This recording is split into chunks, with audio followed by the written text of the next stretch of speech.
go ahead and call the meeting to order. We'll start out with the introduction of members. Jeff, would you please get us started? Jeff Watson, I represent the county commissioner.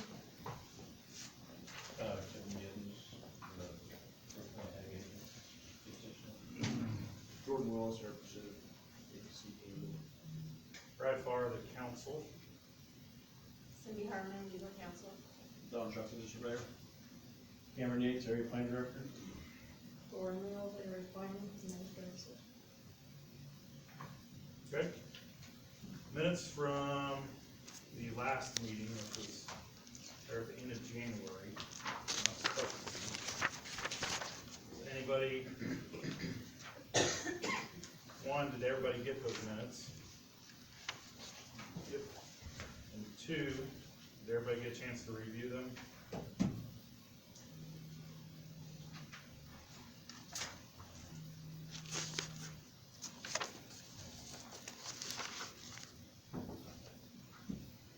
Any additions or corrections on those?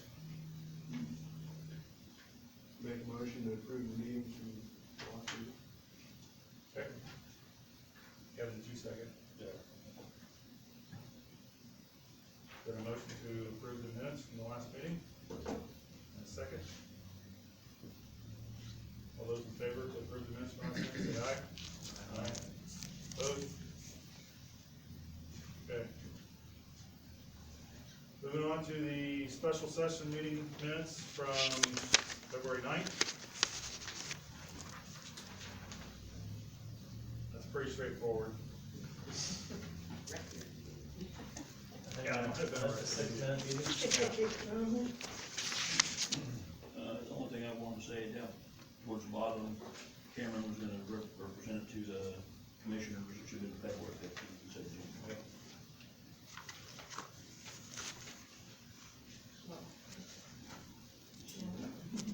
I read that and I looked and I was like, so what's going on? Yeah.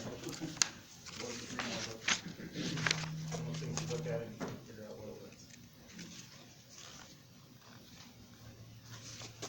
I'll make a motion to approve the minutes, changing the January, February. Motion to make the change and accept the minutes from Don, is there a second? Second. Jeff, second. All those in favor say aye. Aye. Opposed? These are approved. Okay. Next on the agenda, as you guys can see, is a rezone for Todd Cookshaw of Harbin's Acres Winery. Cameron, do you wanna give us the background? Actually, I just made contact with him and he misunderstood, thought he needed to be, did not need to be here. So can we proceed with the other one first and then get back to the winner? Okay. Is that okay? Yeah, that's fine. Is he coming? Is he still, is he He said coming? he's coming in, so. Okay.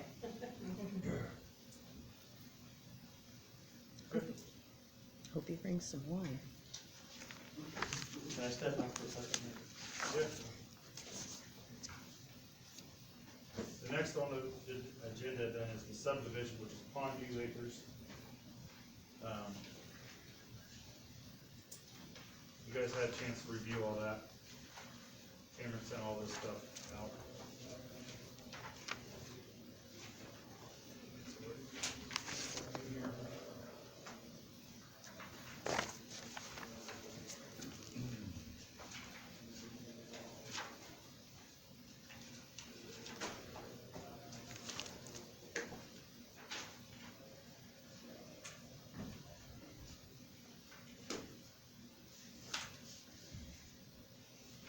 There's roughly 21 acres out there.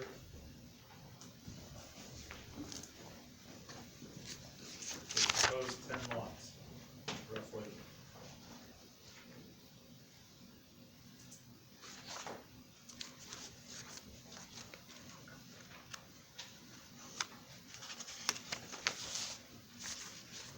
He's on his way in, so.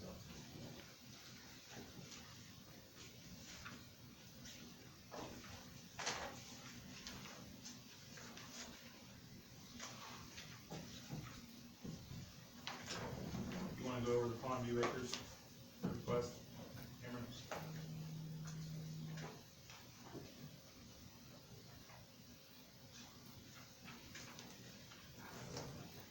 see the screen?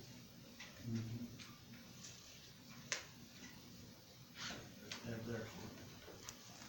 Okay, Ken Walton first met with the director in May of 2020 and presented information to the Area Plan Commission meeting on June 23rd. If you guys remember that meeting, we had it in the old museum concerning the property he owns on West Division Line Road. Ken is interested in developing a parcel containing 20.96 acres into lots, creating a subdivision called Pond View Acres.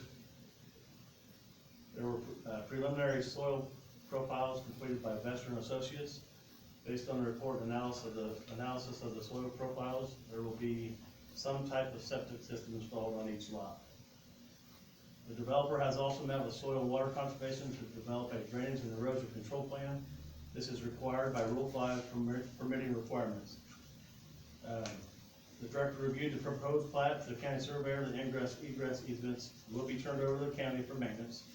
The developer will be responsible for the easements in the subdivision and will follow the Carroll County subdivision ordinance as it relates to size, roads, streets, etc. for the Carroll County subdivision ordinance. The developer, Investor and Associates provided a declaration of covenants, restrictions, and commitments of the proposed subdivision. The covenants restrict the size of the home as well as the landowner's covenants, which are on file at the area plan office. We had one letter come in Monday. You guys were all sent that, the letter of, that was not for the project. We just received it Monday, so you all should have received that in an email from one of the homeowners across the street from the proposed subdivision. This is a little closer for you guys. Okay. We got Cameron's report. Ken, do you wanna go over what all you still need to do, or any, or come on up if you have any questions? Is this gonna be too loud? Somebody, Fine right there. you're all right? Okay. I'm Pat Cunningham with Vester and Associates Incorporated, land surveying engineering firm in Lafayette, Indiana. And we're working with Ken on this project to see that it's properly engineered. And so what we have done so far is we have addressed the soils issues with the soil scientist. We're not 100% done with the soils, but we know where we're going to place the septic systems and know the soils that have to be preserved in order to make sure that the septic systems will be installed properly and work in the proper soils. So there have been easements put in place for that along the west side of the project and also along the southeast side of the project. Of course, a couple lots down there. So if you look on your plat, you may have the plats in front of you, they are in your report.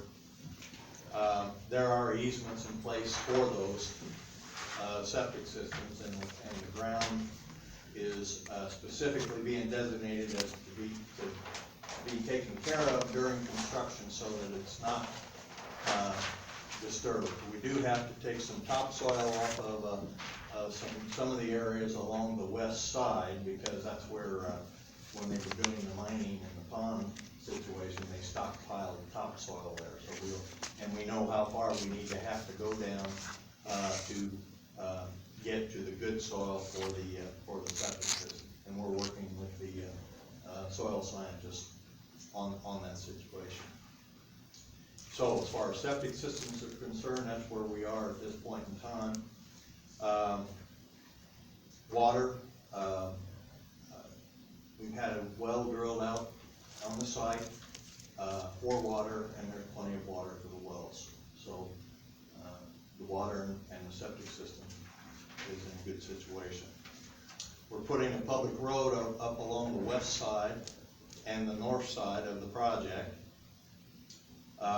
on the very west side, and Mr. Walton is building that road according to your specifications. In fact, we're building a little more than what's required by you, because we wanted a little bit more base in the public road.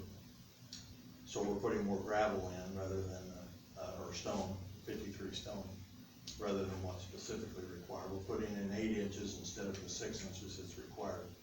But he wants to build the public road so that it can be maintained by the county and dedicated to the county. Initially, we talked about putting in private road and realizing that the private road would involve the homeowners and constantly having to pay in for maintenance and so on and so forth, whereas the public road will take care of that situation. So there, we have 10 lots. Now the big issue, as you can see, the elephant in the picture is the pond.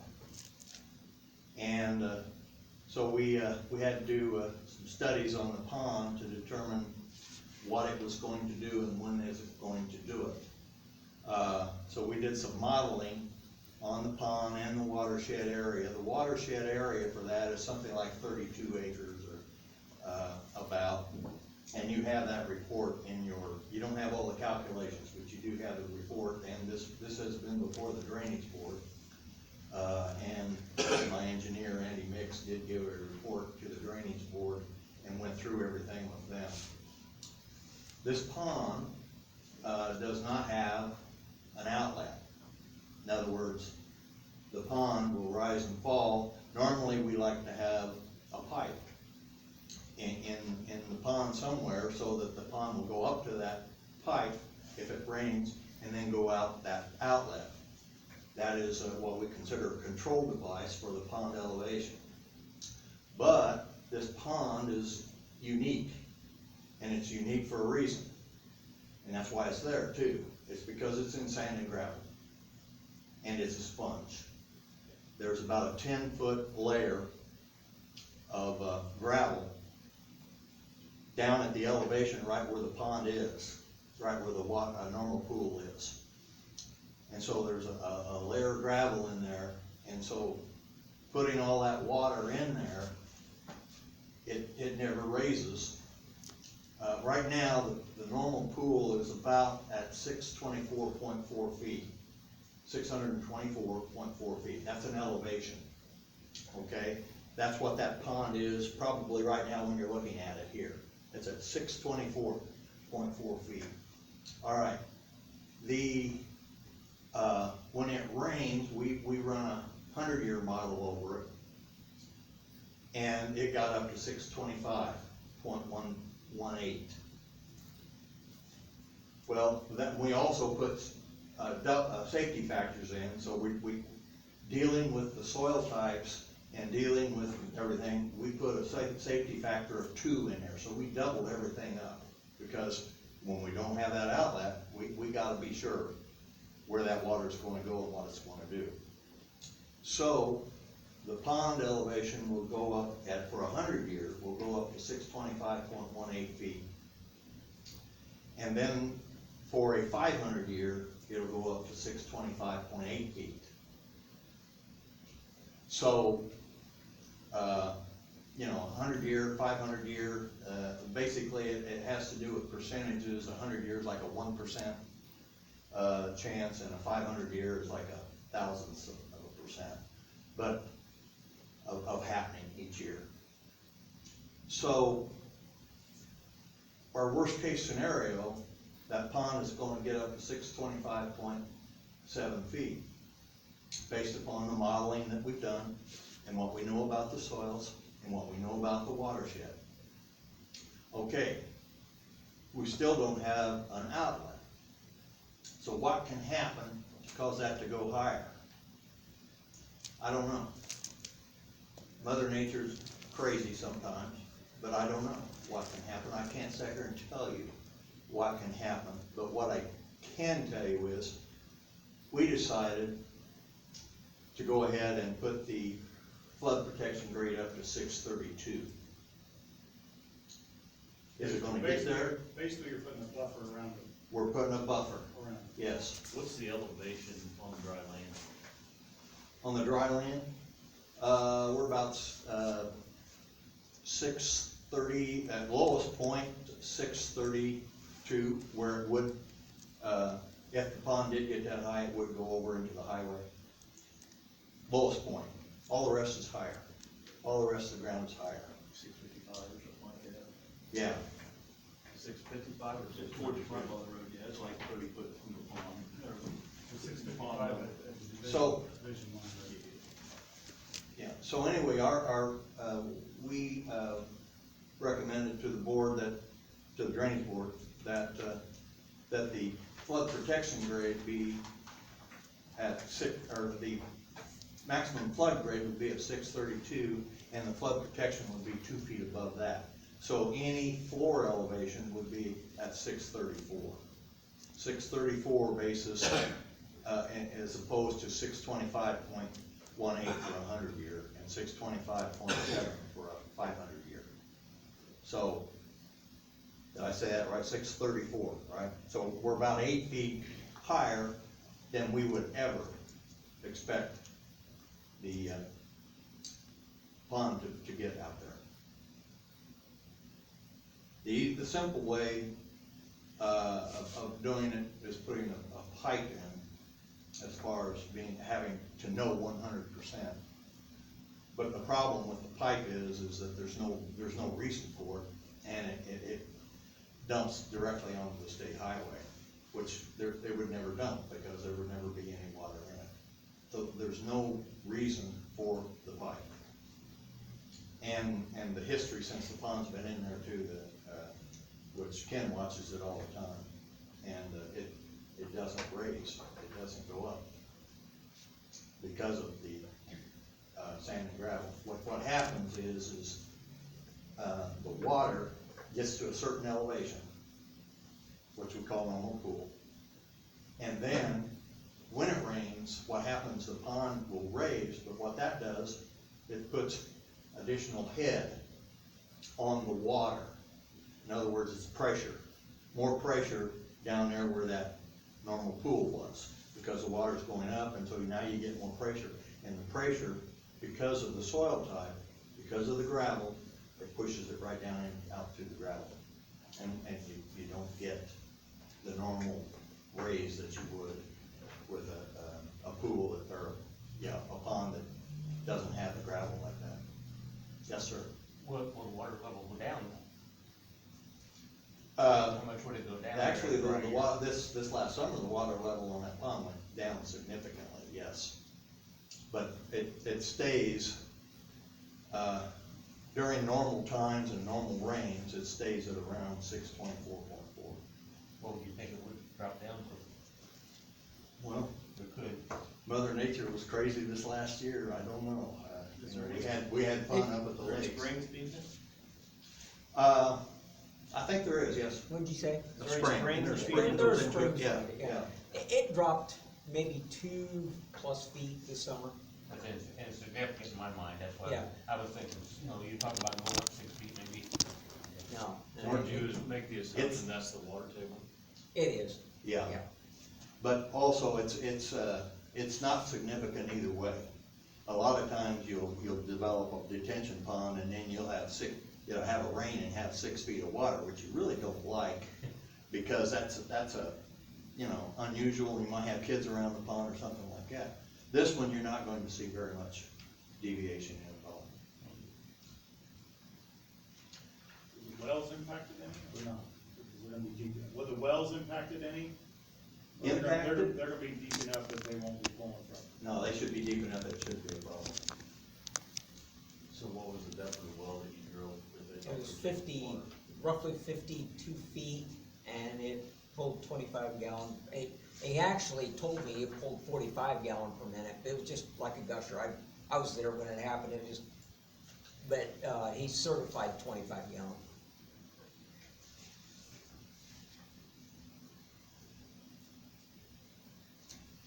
Are you guys gonna do any more soil sampling out there? Cause I know that property out there, that was highly erodible soil before all that construction happened. Are you guys gonna be doing some core drilling to determine kind of the soil structure before you start putting in foundations and that stuff to see what kind of impact that Yeah, that might have on the soil structure? we pretty well have the soil, located as far as determining what has to be taken care of, Okay, carefully being taken care of. And, if, you know, as far as when the septic permits are issued, if there's an issue at the time with the health department or anybody, then I assume that the soil scientist would get involved at that point. Well, that's one thing we don't want is to get so far ahead that when the health department gets involved, they say there's no good soil out here to do anything. Right, and what we've done is assured that there is soil. There's soil for every lot. Enough soil for every lot, and we've reserved the area for every lot. What I'm saying is, if the health department says, well, yeah, but we wanna see something else on there, we know it's there. We know it's there. And generally, the time to actually pinpoint the specific area is when you know where your house is going to be on that lot, and these are larger lots than normal. So we're not, Because of this issue, we had Louis Flora come out, who is a highly recognized soil scientist for this area. He's probably the most respected, I think most of you know him. And he did a preliminary survey of the entire property, because we gotta make sure we protect those septic fields. And, he went out there and he says, yeah, we can do here, we can do here, and that's why we're protecting those septic areas, as per his guidance. Is there any significant erosion that is notable? This So- pond has been dug? So there was a huge amount of erosion, as you can see on these pictures, and that was all addressed this last summer. I had Dozer come in and straighten that out with the guidance of soil and water approval. They did that work to get it stabilized. That's all seeded down. There's no erosion left there now. It's beautiful sod. that area doesn't look like that now. Yes, was that done from surface water then? I'm sorry. Was that done from surface water from just around the property, or? the erosion, what caused the erosion? Oh, what caused it? Yeah, Steep It was slopes. not properly seeded down when they got done. They put no topsoil on those slopes, and so we put 6 inches of topsoil on all the slopes, and then seeded it down and protected it, and it took off nicely. I think, if I remember correctly, the picture putting up took off pretty quickly. Does any of these homes allow to have full basements? Sure. So, But the basement floor elevation will have to be at that 634. so It would be a being walkout. up to 634, where is the drainage?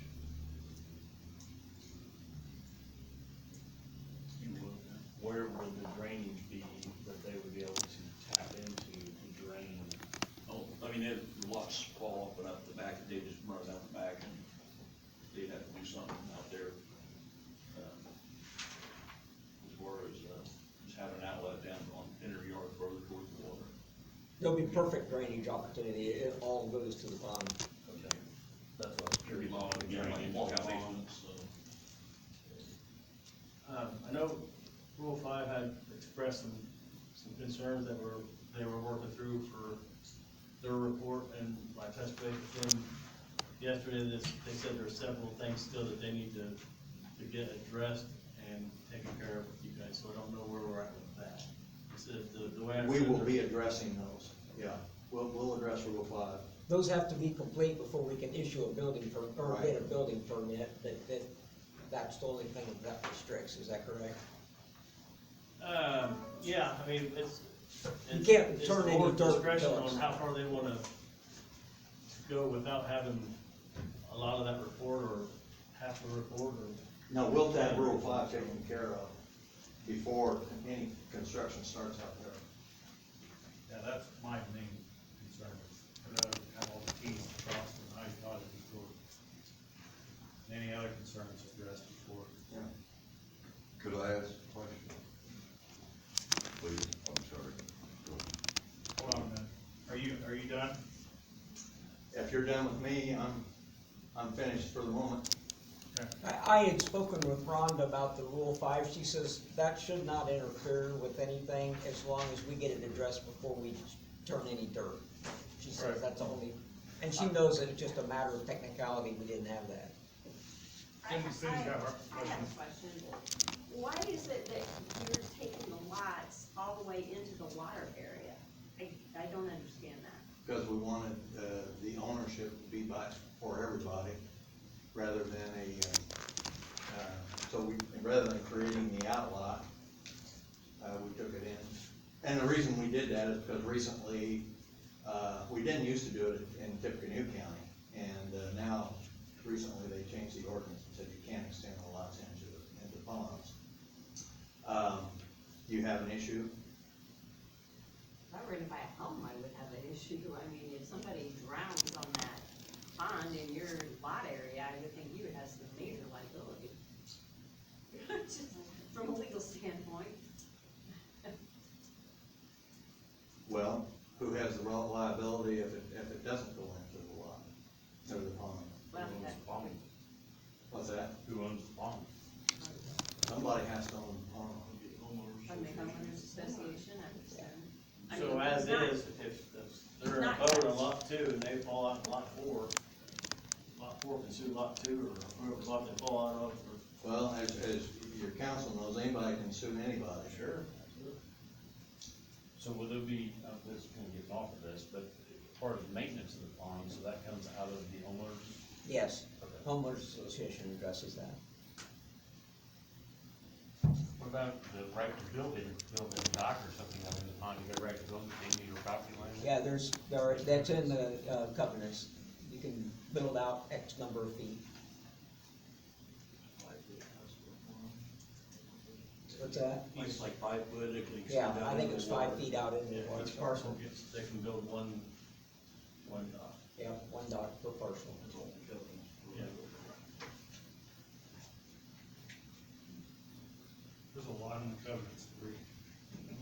Yeah, Where would I find this covenants? I'm sorry. I mean, is there? There's a copy, Okay, I can grab one. there's a copy over there. We'll get to the public comments here shortly. Oh, okay, For a second, Ron. all right. If it's not in our packet, I'll get you a copy of it.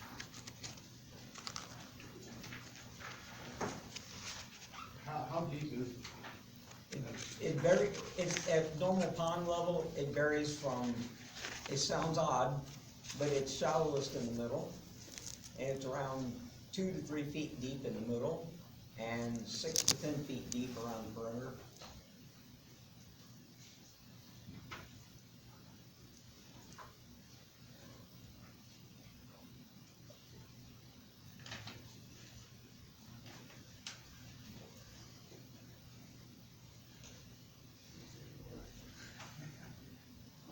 Here you go, release in there. Print it all mine off. Board have any other questions, comments?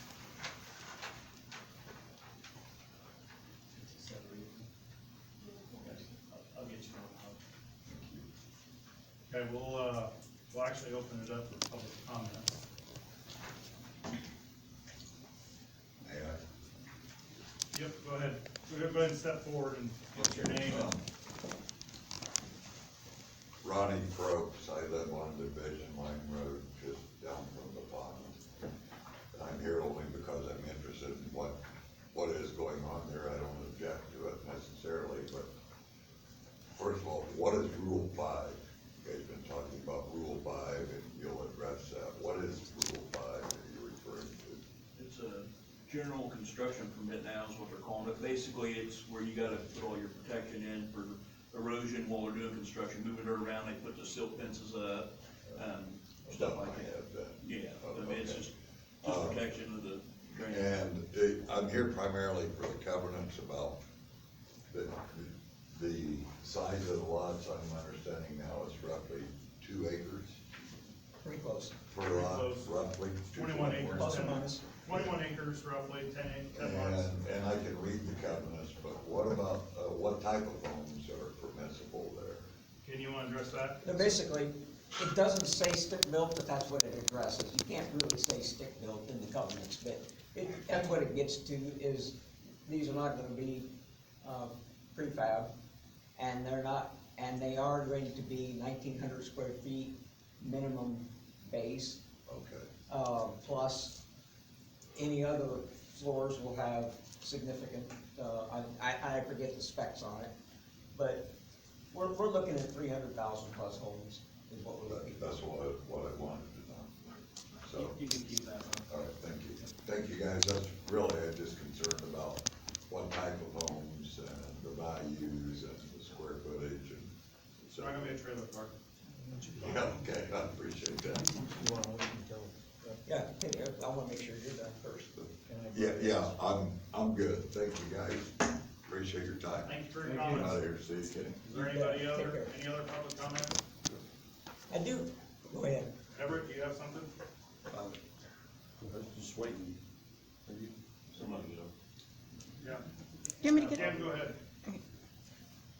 I did want to address bonding of the completion of the project.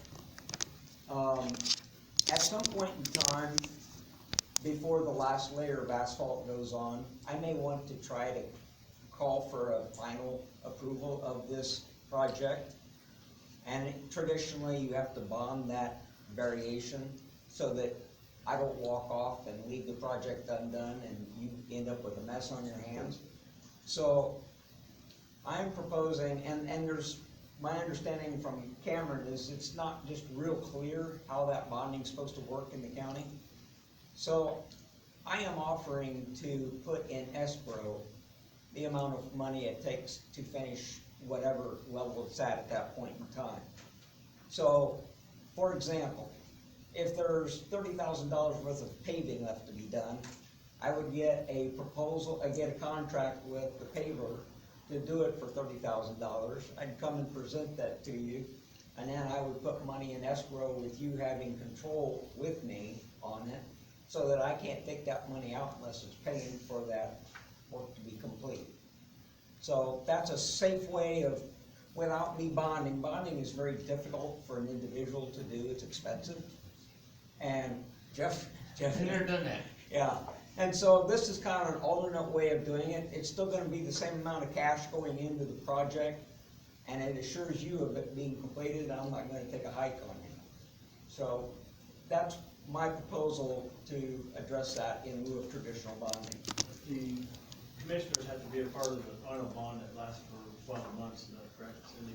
They have to be, obviously has to be the amount of what the work would to cover if anything happened, and I think, if I understand correctly, the commissioners are the ones that say yes or no to that bond being, yes, it's okay or not, so then that's good for 12 months. Now, that is a maintenance bond on what you're talking about, correct, Cameron? Yes. Well, Basically, just I'm- cover, well, it's the bond covering the 12 months after the project's done to make sure. That's a maintenance bond. Yes. That's the maintenance bond. Yep. Now, I'm referring to the completion bond so that the work is done before my liability is turned loose. You follow me?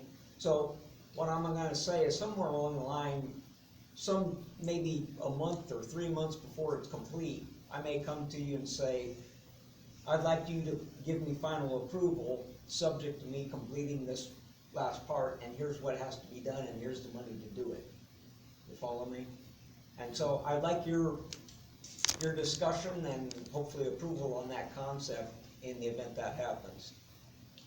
We as a commission don't have the ability to do that, that's still probably have to come from the county.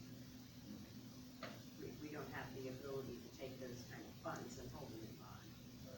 We'll just say, For drainage board, we've either had them do the performance bond, or Ted's talked about it, where it, basically, the bank has to send us a letter or something like that you got this much money in this account, and it's frozen until it's, to the point where you're done, and then it can go in. That would be the escrow I'm Yeah, offering. yeah, but Ted's talked about that for our drainage board, some of these, Right, but it would still have to be done by the county. yeah. Yeah, it's not something that Great Plain Commission has any authority to be able to do. Okay. Is that something that we can put in stipulations as we forward it on, or? Thank you. So I have a question. Lot 8, Yes, do you know roughly how many acres that lot is besides the water? Oh, besides the water? Yeah, without the water. Probably, I probably can't answer that tonight, cause I'm sure we don't have it calculated on Less than an acre? No, that. The answer is I don't know, I'm sorry. I doubt it, but he's right, we You don't could- know. I could guess, like you Thinking can. of a couple of those that's gonna be pushing real hard to get an acre out of them. If Yeah, you I- include the water. Right. Some of those could very well be less than an acre. But also, we got that outlet, or outlaw, they called it, that was where the pipe was gonna go in, they're not gonna have to use that now, so maybe that could be feathered into one of the modified type thing. Well, that was also an access to the pond for everybody to use. Okay. For Pondview Drive that goes up against the limited access right of way, does that go right to the limited access right of way fence, or is there a gap there? It goes, well, no, it's off the fence a little bit, the fence is in the right of way. Okay.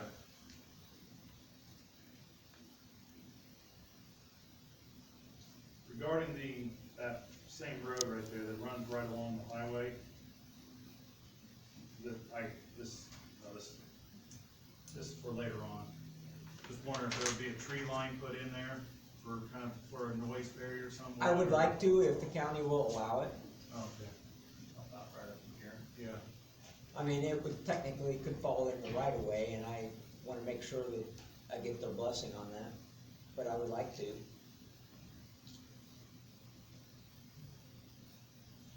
Can the covenants be changed for the size of the houses once this is started? I think there is a stipulation in there that changes can be made, but that's, The reason I ask that, you get the people, I was calculating in my head, price of a home, 275 to 3 is going to be minimum. Houses going up every day. But if you get 3 or 4 people in their build, and you come along and say, well, I can't move these other lots, we're gonna drop it down, it's only 1,000 square feet, that's not fair to the people Oh, trying for no, the $300,000 housing. So that would have to stay at that level, unless the people there change it that already own the lots, correct? yeah, it would be, I believe the homeowners association would have input into that, yeah. I think they vote on that. It's been a long time since those or since I wrote those, so I'm hedging just a little bit on that. But that's a good call. And I would be very concerned if I was looking at $300,000 per house, knowing, if you get 5 lots sold, your 5 can't sell, you can put anything you want to under. Of course, the price of the lot's gonna determine you're not gonna be able to lower the price of the house. Right. Too much, but sometimes people get desperate, and they'll take whatever they can get and move on.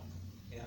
And I want to be assured that you got $300,000 house, and the rest of us finish that way, we don't end up with a couple 150 that, it's not fair that it's 300. Well, there is a provision in there that amendments can be made. But I read that, that, yeah. I'm sorry, I read that, that's why I was concerned. yeah, okay. Those would be changed as time goes along, but most of that changes, I'm thinking, will be after the homes and all the lots are sold, it'll be, many changes, in the last 10 years, this has changed, so we need to change the covenants, but I was hoping the one with the size of the house stayed there, so all the houses were in symmetrical, $300,000 range. What they do with the rest of it, that's up to the homeowners when they get together.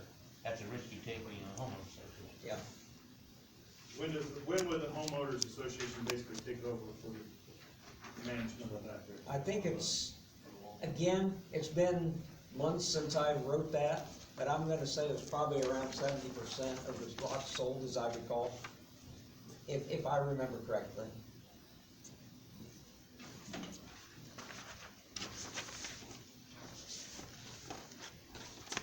Any other comments from the board? How about public? Yeah. Yeah, I know, I'm getting there too. Mommy, Everett, what do you got? Everett Snowbirder, I've got a few questions. One, septic system, will those be in-ground or on type systems? And if so, would they be required to have perimeter drains, which would then drain into the pond? The other one is I think, years ago, we were discussing subdivision ordinances, and there was a provision in there that the roads and streets and sidewalks and stuff all had to be installed prior to construction, and there was no provision for bonding. Has that been changed?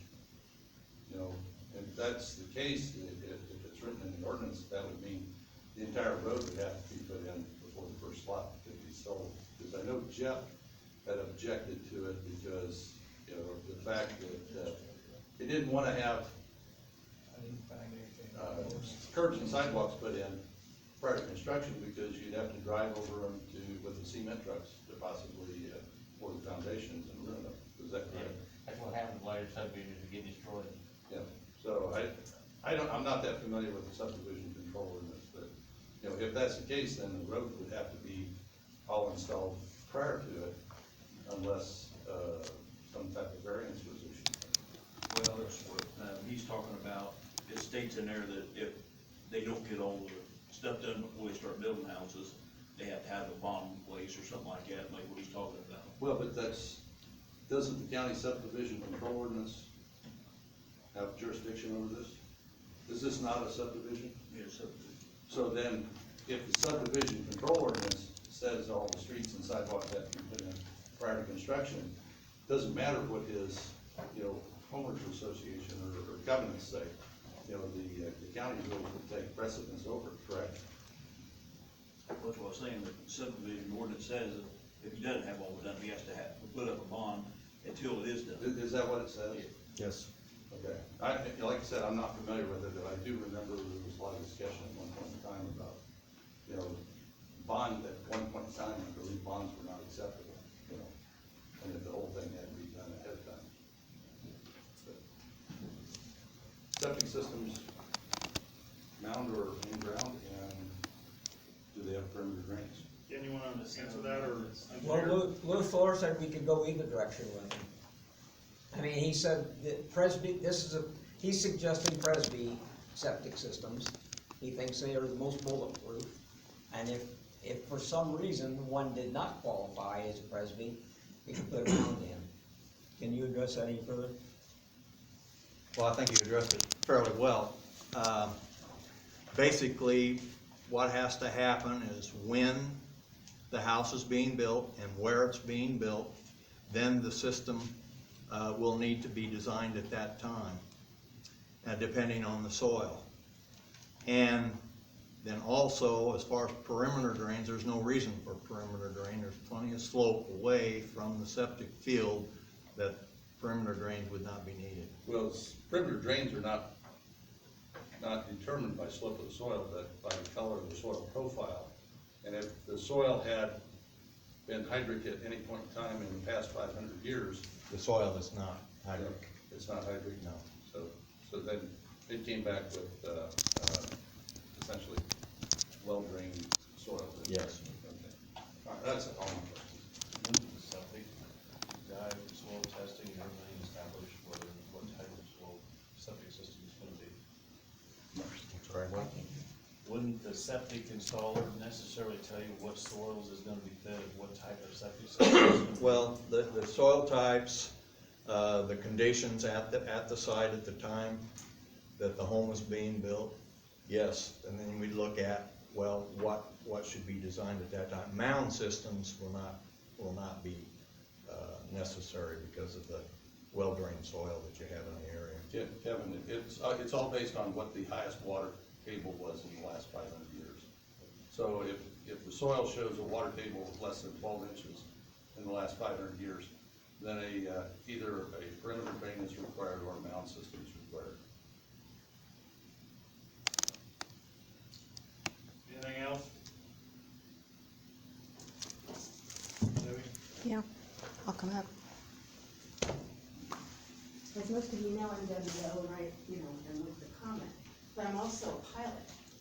And until I got here tonight, I didn't realize how close that subdivision is to the airport. So, and probably there's no implication, but I'm wondering if anybody's checked with the FAA about permits needed or anything like that. I don't wanna throw a wrench in, have you? Yeah, Did you? we've given them a maximum height that they could go with anything, Okay. based on the slope from. Yeah, well, this is like a half a mile from the airport. Right. Where small jets. Yeah. Can land, Yeah. and of course, they come in for final, over Division Line Road, and so there's low-flying aircraft right there. And if your traffic is gonna, It's not in the flight path. no, but Division Line Road, I mean, they come. Sure. And, when you're new, not that I've ever done that, maybe a little lower than you should be. Yeah. I just, yeah. Yeah, we did Good. measurement from the runway to the property line, and I told them no higher than, but it was pretty significant, it was not a problem. It'd be like a tower or something like that? Yeah. Yeah, yeah. That was one of the first things that we addressed. Yeah. I just hadn't heard anything and I didn't realize how close it was. Yeah, it is. I was thinking of that other pond and, you know, that, Anything else? Any recommendations from the board? Do we need to do anything, Cameron? Well, this is where we are approving this proposed plot.